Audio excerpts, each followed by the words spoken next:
à tous. Merci d'être avec nous. Alors, on va aborder une session qui va nous aider à résoudre une question. Comment l'entreprise prend sa place dans le système de santé?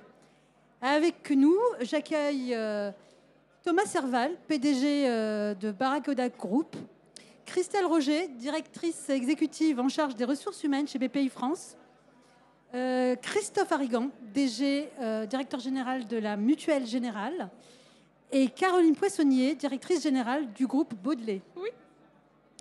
Alors, l'idée est de partager notre vision de l'entreprise en tant qu'espace pour préserver le capital santé des citoyens actifs, le rationnel associé et la place des startups dans porteuses d'innovation.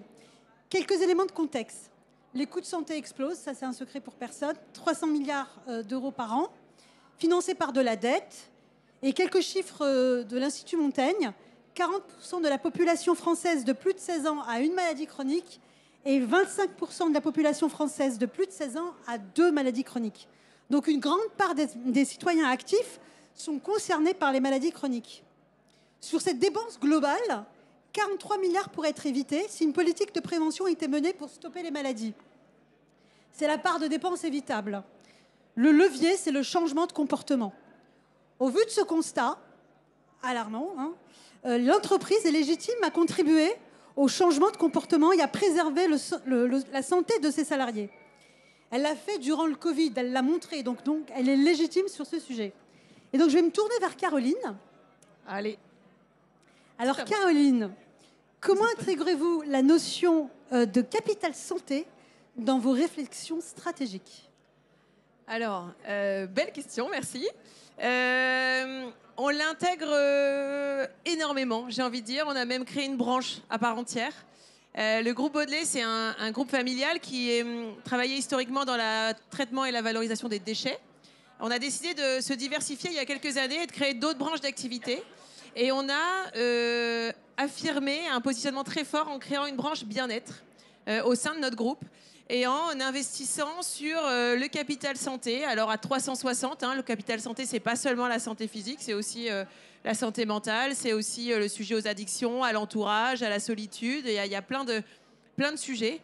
Nous, on est convaincus que mettre le bien-être à la fois des dirigeants, des top managers et des collaborateurs au centre de l'entreprise, entre guillemets, enfin en tout cas, voilà, contribue à la performance collective.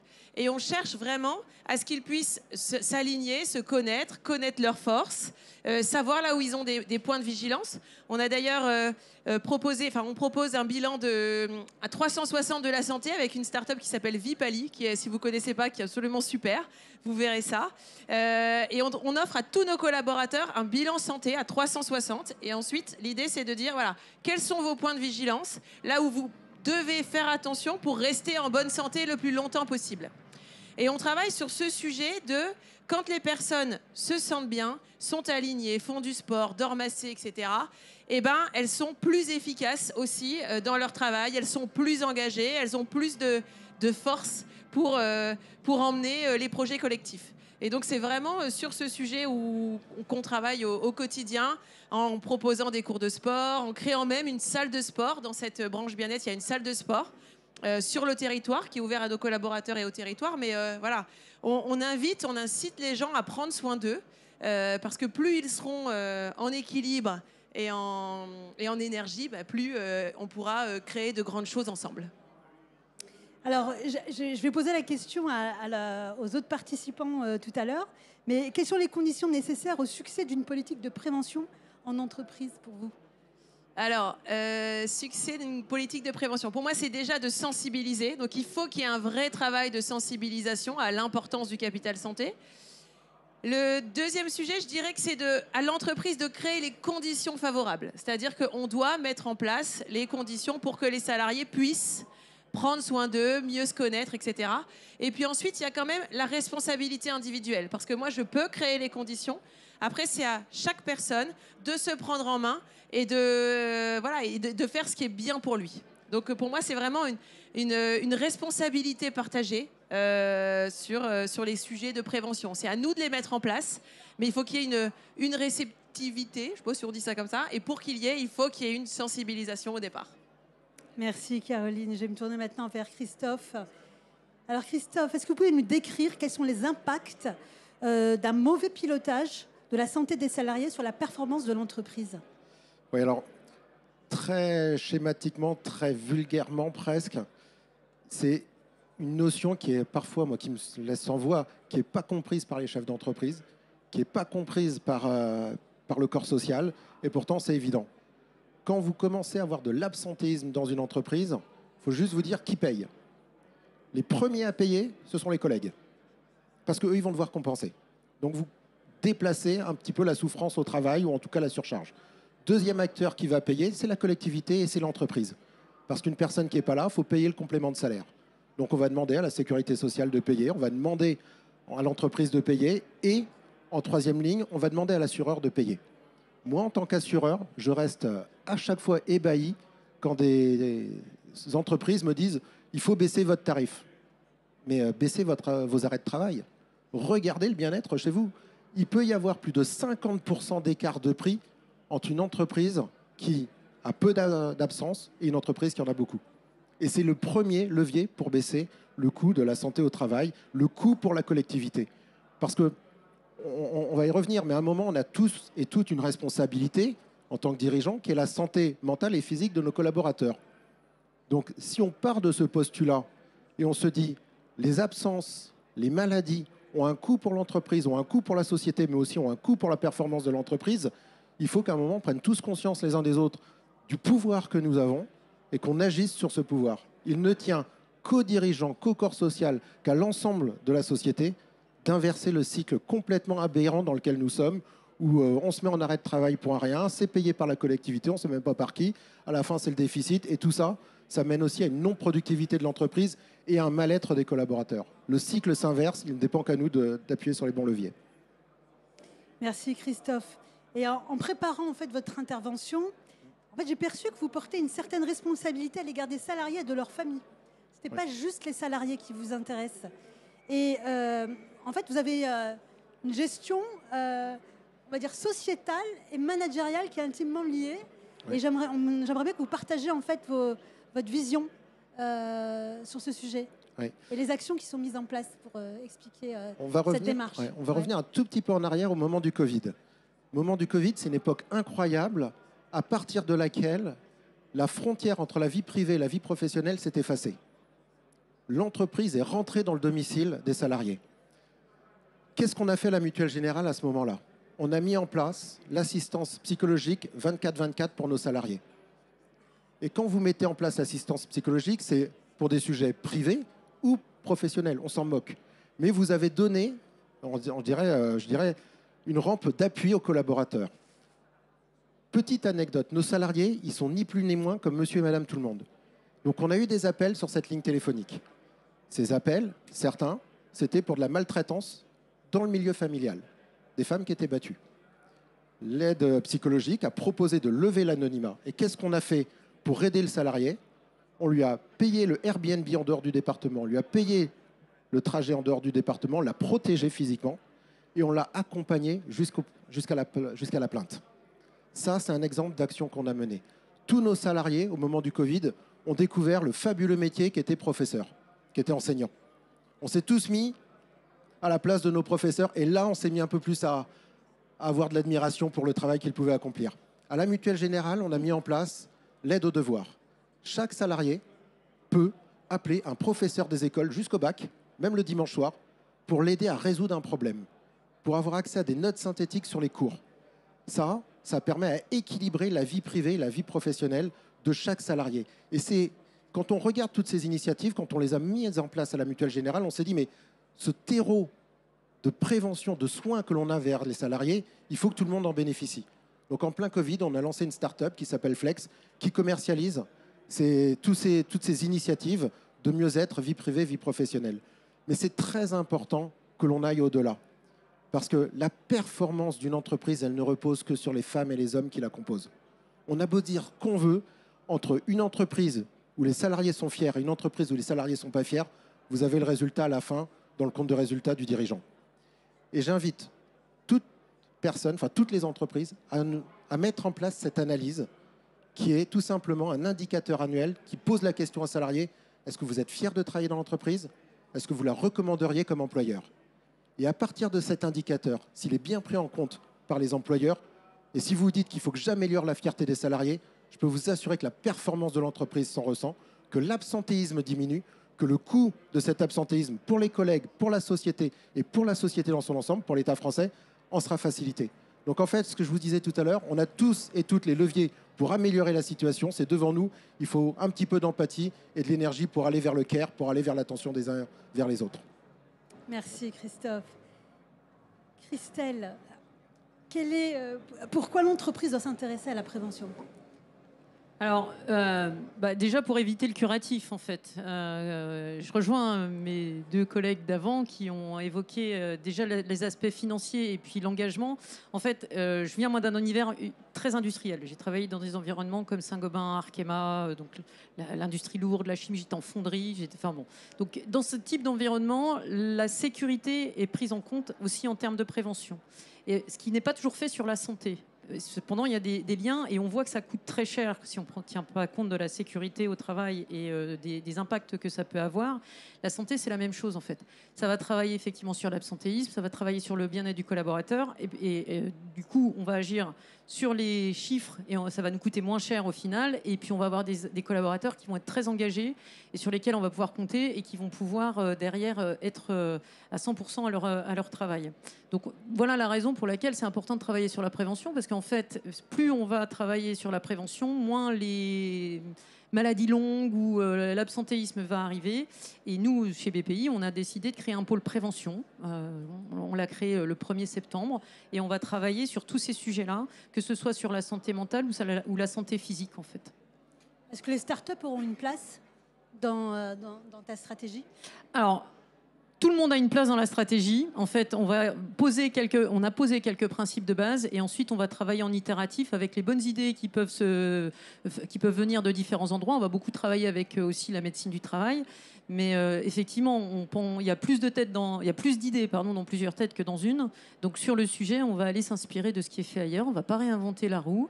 Et si on a de bonnes idées ailleurs, autant les prendre. Et s'il y a de nouvelles idées qui arrivent, autant les prendre aussi. Merci Christelle. Alors Thomas, le levier, c'est le changement de comportement. Et c'est vraiment ton domaine. Quelle est ton analyse sur le sujet? Alors d'abord, merci. Et ce qui est intéressant, c'est qu'on partage beaucoup tous un diagnostic avec des points de vue différents. Donc juste d'où je viens, moi j'ai inventé il y a 10 ans une brosse à dents pour aider les enfants à mieux se brosser les dents, après avoir dirigé Google pour l'Europe. Et l'avantage d'une brosse à dents pour apprendre aux enfants à bien se brosser les dents, c'est que ça enlève un coût et une charge mentale pour les parents. C'est comme ça que j'ai commencé cette boîte. Ça s'appelait Colibri. Et en fait, c'est pas un petit nombre. Hein. La santé bucco-dentaire, c'est 12 milliards pour la Sécu. C'est d'énormes charges pour les mutuelles. Après qu'avec l'optique, c'est la deuxième. Donc, c'est pas totalement négligeable. Et si on parle aux États-Unis, c'est 120 milliards. Et si on regarde la cause d'absentéisme dans les pays émergents, c'est la première cause d'absentéisme des enfants. Donc, en fait, c'est l'air d'être un tout petit quelque chose. Et c'est une très bonne illustration de à quoi la prévention. Parce qu'en bucco-dentaire, la prévention de la carie, des maladies gingivales, c'est juste un bon brossage. On peut le faire. Et c'est un tiers ce que tu disais tout à l'heure. C'est à peu près un tiers des coûts dentaires qui pourraient être évités par une bonne hygiène bucco-dentaire. Et deuxième élément qui est assez intéressant, c'est que maintenant on commence à avoir des données qui montrent que à l'aide quand les enfants ont pris de bonnes habitudes, notamment d'hygiène bucco-dentaire, l'espérance de vie augmente de 5 à 10 ans. C'est des enfants bien éduqués auprès de l'hygiène alimentaire, l'hygiène bucco-dentaire fait qu'on arrive à des meilleures espérances de vie, donc des employés en meilleure santé et des personnes âgées qui vont rester en bonne santé plus longtemps. Donc on est parti de ce petit point-là il y a 10 ans, qui est devenu un gros succès puisqu'on a fait un partenariat avec Colgate qui a distribué nos solutions dans plusieurs millions de salles de bain.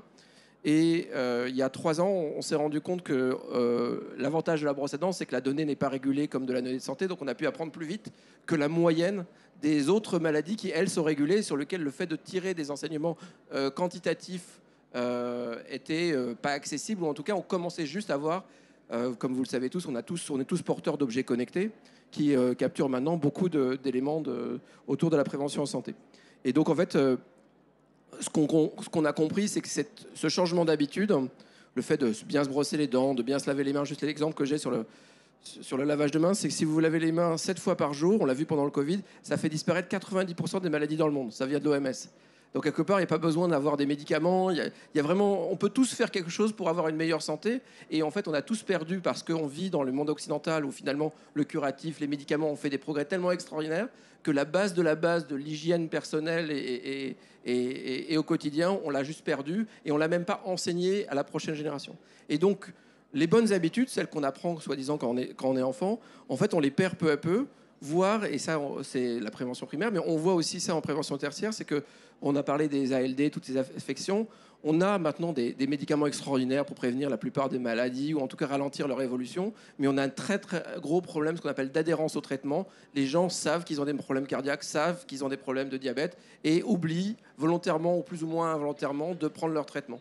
Et en fait, travailler à la fois sur la prise de bonnes habitudes en amont pour éviter les maladies, mais en aval, une fois que la maladie est diagnostiquée, pour ralentir toutes les ALD que tu as décrites, en fait, qui correspondent les maladies chroniques qui correspondent à la majorité de la population à partir de 50 ans, et ben, en fait, on a les moyens technologiques ou techniques d'y répondre, mais on n'a pas pris les bons outils. Et donc, ce qu'on a fait, nous, c'est qu'on a travaillé dans la science du comportement, à aider de ces nouveaux objets, qu'on appelle les objets connectés, mais qui sont essentiellement votre smartphone. Et en fait, on a découvert toutes sortes de méthodes qui permettent d'avoir une influence sur le comportement. Et alors, je vais peut-être parler de la solution qu'on a trouvée, parce qu'on essaie de parler de bonnes idées. En fait, ce qu'on s'est dit, c'est tout le monde veut que ça arrive, mais personne ne veut payer, d'accord ? Parce qu'en fait, éviter qu'une maladie arrive, mais quand ça coûte rien, finalement, on le voit pas, donc on peut pas le mesurer, donc on peut pas payer. Et en France, en particulier, les dépenses de prévention, c'est seulement 2% des dépenses de santé, alors que l'impact pourrait être de l'ordre de 30% de l'ensemble des dépenses de santé. Donc on a un problème. Et donc la question, c'est qu'est-ce qui va ? Et ça fait 10 ans que je fais la même discussion. Quelles sont les idées qui vont changer ? Donc, comme le disait ma voisine, la première chose, c'est ce qui se passe à l'étranger. Donc, il suffit de regarder les pays où la santé coûte le plus cher pour voir ce qu'on a fait. Donc, les États-Unis sont en avance, les pays nordiques sont en avance. Enfin, grosso modo, tous les pays où la santé est soit en complet déficit, c'est-à-dire qu'il n'y a plus de santé publique, soit où la santé est trop chère, où on n'a pas d'autre choix que d'utiliser la médecine préventive pour éviter d'avoir à payer ou de ne pas pouvoir traiter les cas quand ils arrivaient. Et donc, autour de cette idée du changement de comportement et des objets connectés, on s'est dit que le payeur qui a le plus intérêt à ce que ça change et qui est le plus capable d'avoir l'agilité nécessaire, c'est l'entreprise. Et cette chose-là, elle est validée aux États-Unis parce que l'employeur a ce qu'on appelle un duty of care. Donc, quelque part, c'est pénal de ne pas s'occuper de la santé de ses employés. Et en plus, ça coûte une fortune. Et en fait, en France, on a ce genre de débat, mais on n'arrive pas encore à trouver les DRH qui partagent votre analyse et qui prennent le taureau par les cornes en disant si je ne fais rien moi, c'est pas la Sécu qui a tellement de déficits accumulés, c'est pas les mutuelles qui ont déjà à rembourser tout ce qui existe qui vont trouver la solution. Et donc nous, un peu le projet qu'on a lancé qui s'appelle Revitacare, c'est de dire voilà, on va co-créer avec les directions des ressources humaines en leur apportant les savoir-faire qu'on a en données et en AI, qui sont les nouveaux outils qui changent les modèles économiques de la prévention, parce qu'on n'a plus besoin, pour la plupart des cas, je vous donne un exemple très concret, on a inventé un miroir sur la santé mentale qui permet de vous regarder tous les matins et voir si ça ne va pas. Et quand vous lui dites comment vous lui répondez comment vous allez, juste avec l'analyse de votre voix, votre posture et ce que vous dites vraiment, on est capable de mettre une des 10 catégories. Entre eux, il faut appeler la ligne de secours, ou il faut juste vous mettre une petite méditation cool et vous en montrer un petit chat qui fait une petite vidéo et vous repartez dans le matinée. Mais grosso modo, ce système de triage qui fait qu'un Français sur 4 est un peu déprimé quand il se lève le matin, on ne peut pas mettre des psychologues, on ne peut pas trouver un modèle économique à faire de la prévention, mais on peut utiliser les outils qu'on a déjà adoptés au quotidien pour nous aider. Et donc en fait, on essaie de voir comment on peut co-créer avec l'aide des entreprises et aider, parce que les gens l'ignorent, il y a 10 000 applications de prévention disponibles. Il y a 1 million de pages sur la prévention sur le web. Tous ces contenus, ils existent déjà. C'est leur orchestration, la simplification pour que les DRH et les employés puissent le mettre en œuvre, avec l'idée que si c'est l'entreprise qui le fait elle-même, il y a toujours un doute de l'employé sur le bénéfice qui va en être tiré pour lui, pour l'employeur, pour la mutuelle, pour toutes sortes de choses. Et donc on pense qu'il y a la place pour un acteur qu'on appelle Revitacare qui va faire ça. Et d'ailleurs, en fait, tu disais, rien ne se fera sans l'accord des salariés. Comment les engager ? Alors, il y a 2 choses qu'on a appris, nous. Un, il faut expliquer pourquoi on te demande de l'information. Aujourd'hui, la prévention, c'est en général un questionnaire. Donc, si vous avez déjà fait des trucs de prévention, donc qu'est-ce que j'y gagne moi? Si on n'a pas une réponse très très simple, très très claire, ça ne marche pas. Deuxième chose, l'éthique. C'est-à-dire que, quel que soit ce qu'on dit et ce qu'on fait, la raison pour laquelle, par exemple, moi, j'arrive à vendre mes solutions aux États-Unis, c'est que je suis une boîte française. Vous savez, en France, la donnée de santé, c'est le plus grand des trésors. Vous êtes certain qu'elle ne va pas être... et donc, en fait, la marque France, en termes de privacy et d'éthique. Donc, quelque part, c'est les principes qu'on cherche à mettre en œuvre, le bénéfice pour l'employé. Merci Thomas. Et si je vous pose donc la question que j'avais posée à Caroline au début, Christophe, Christelle et Thomas, quelles sont les conditions nécessaires au succès d'une politique de prévention en entreprise? Alors, il y a un petit sujet quand même qui est dans l'air du temps, c'est la fiscalité. Aujourd'hui, les actions de prévention d'entreprise ne sont pas dans un cadre fiscal sécurisé. Et donc, chaque entreprise qui met des actions de prévention a juste potentiellement un redressement URSSAF qui fait que les actions de prévention vont être taxées à 60%, plus pour la personne imposable à l'impôt sur le revenu. Donc ça, c'est dissuasif. On ne demande pas un cadre fiscal favorable, on demande juste un cadre fiscal qui ne soit pas, on va dire, destructeur de l'initiative de prévention. Donc ça, c'est juste une petite évolution réglementaire qui dit, voilà, toutes les actions de prévention, les bilans de santé, tout ce que l'on peut mettre en place dans l'entreprise, eh bien, ça doit ne pas être surtaxé comme du revenu. C'est juste des actions de prévention. Ça, c'est pour moi le minimum à mettre en place. Alors je dirais mais également une volonté des dirigeants, parce que sans la volonté des dirigeants pour mettre en place toutes ces actions de prévention, en fait, ça n'a pas beaucoup de chances d'aboutir, parce que c'est aussi une question de moyens. Il faut mettre un peu d'argent sur la table. Alors c'est mieux effectivement si c'est pas taxé en complément, mais le vrai levier au départ, hein, c'est quand même la volonté du dirigeant, et ça c'est clair et net.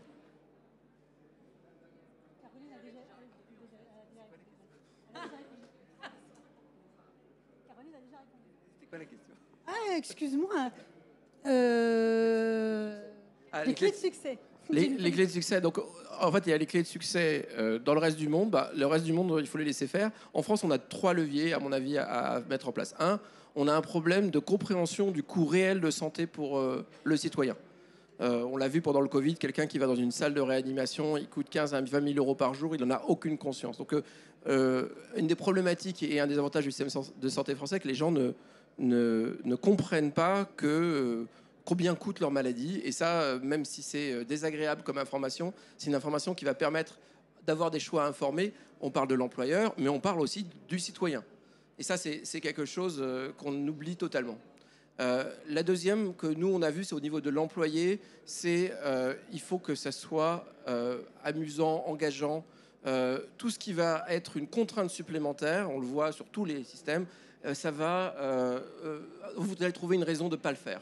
Et vous allez trouver des raisons post-rationnelles. Donc, quelque part, nous, on a, grâce à l'expérience de la brosse à dents, on l'a aussi sur le suivi du poids, en fait, il y a 81 manières de créer des incentives qui vont avoir un impact positif. Tout le monde n'est pas pareil. Donc, un des points essentiels du succès, c'est la personnalisation et ce qu'on appelle rewarding, enfin le système qui va vous donner quelque chose en échange.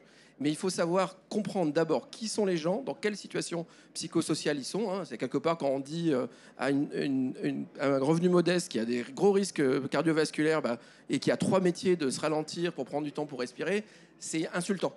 Et donc il faut vraiment prendre conscience de d'où par l'employé. Donc c'est cette personnalisation, cette ultra-personnalisation. Et donc le troisième que j'ai dit, c'est vraiment la sécurisation de la donnée, le fait que la donnée bénéficie essentiellement à l'employé. L'employeur n'aura le droit que à des informations anonymisées et dans un cadre qui sera très clairement défini, a priori avec des organismes de contrôle et d'audit qui donneront des garanties. Et donc en fait, c'est un peu cette combinaison de amusant, personnalisé et éthique ou anonymisé sur la donnée. Merci infiniment à vous 4. Alors, il y a peut-être 1 ou 2 questions qu'on peut prendre pour celui qui veut poser 1 ou 2 questions. Oui. Alors, Bonjour, merci beaucoup pour vos prises de parole. J'ai entendu beaucoup bien-être, prévention, pathologie. Après, je me pose la question de quelle est la dimension, quelle est l'importance en fait de la formation des managers par rapport à leurs salariés et forcément donc ce qu'il en découle sur le système de santé. Parce qu'en ce moment, on entend beaucoup parler burn-out, on entend parler gestion de stress, on entend parler conflit. Moi, j'avoue que ça fait 10 ans que je suis entrepreneur. Je suis en transition en ce moment et c'est ce que j'entends le plus en fait quand je demande comment ça se passe. Voilà. Et là, comme je n'entends pas cet aspect-là dans vos présentations, je me pose la question. Ouais. Je crois que je vais faire un amalgame qui va être malheureux, mais ça vient de la tête. C'est-à-dire que si la direction de l'entreprise n'est pas consciente que le bien-être et la santé des collaborateurs est clé, on va manquer tous les dispositifs essentiels. C'est vrai que là, on vous a fait des illustrations, mais la formation fait partie des enjeux. Quand toutes nos entreprises, on a basculé dans le télétravail, pour celles qui étaient notamment dans les prestations de services intellectuels, il fallait former nos managers. Le télétravail, ça veut dire quoi? Ça veut juste dire que chaque salarié travaille avec ses collègues en partie en distance, en partie sur site. Son manager est en partie sur site, en partie à distance, et lui-même est en partie sur site, en partie à distance. Donc le rôle du manager de terrain, il est devenu extrêmement dur. Avant, c'était au bureau, tu voyais tes collègues, tu pouvais gérer la sollicitation. Là, à distance, c'est très compliqué. Donc les entreprises qui n'accompagnent pas en formation les salariés sur des nouvelles compétences, eh bien, ces managers vont se retrouver en difficulté et l'équipe va se retrouver en difficulté. Donc, à un moment, si on veut la performance de l'entreprise, il faut s'assurer du succès des salariés, des managers et de la direction. Tout ça, c'est lié. Et oui, il faut former, et oui, il faut accompagner, et oui, il faut aussi mettre de la prévention. La prévention, c'est que je vais prendre une parenthèse. Il y a 11 millions de salariés aidants.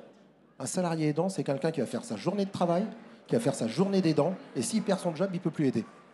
Eux, ils ont une charge mentale qui est exponentielle, enfin qui est incroyable. Les entreprises doivent aussi prendre soin des salariés aidants. Donc c'est toutes les dimensions de l'entreprise, de la personne qui fait le ménage jusqu'au top management. Tout le monde doit être orienté sur comment ensemble on est bien, comment ensemble on est efficace. Et c'est vrai qu'on va trouver des solutions avec la formation, avec la prévention, avec les différents services à côté. Et c'est ça qui fait la réussite. Et à la fin, posez-vous la question, est-ce que mes salariés sont fiers ? J'allais dire à peu près ça. Le sujet, c'est quand même que nos managers, ils sont partie intégrante de l'entreprise. Ils sont aussi en front sur beaucoup de sujets.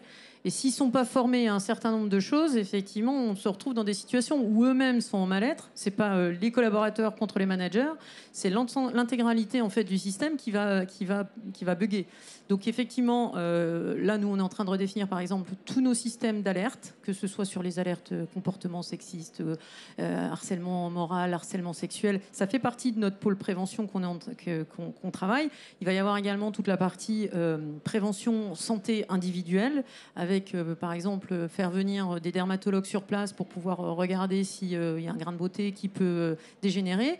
Mais c'est également toute la partie sur comment on accompagne le collaborateur dans sa vie de tous les jours, sur sa deuxième vie, en fait, sur sa vie perso. Donc, on est en train de renforcer toute la partie assistanat social, toute la partie tiers aidant, parce qu'effectivement, on a quand même un tiers des collaborateurs qui seront tiers aidants d'ici 2030. Hein, et c'est de plus en plus jeune. Donc, il faut arrêter de croire que c'est uniquement des personnes qui sont à la cinquantaine ou proches de la retraite. C'est de plus en plus jeune, sur différents sujets. Et puis, on est aussi en train de regarder pour pouvoir justement réagir à des situations de vie un peu compliquées, sur, par exemple, violence intrafamiliale ou incendie d'une maison, j'ai besoin de me loger. On est en train de regarder pour pouvoir donner accès à trouver un logement dans les 24 heures pour pouvoir reloger toute la famille dans des conditions normales, quoi. Donc, c'est tous ces aspects-là sur la prévention. Et bien sûr, les managers en font partie intégrante et ils doivent être formés et accompagnés sur tous les éléments. Bah, écoutez, merci. Je crois qu'on a terminé. En tout cas, merci infiniment à vous quatre.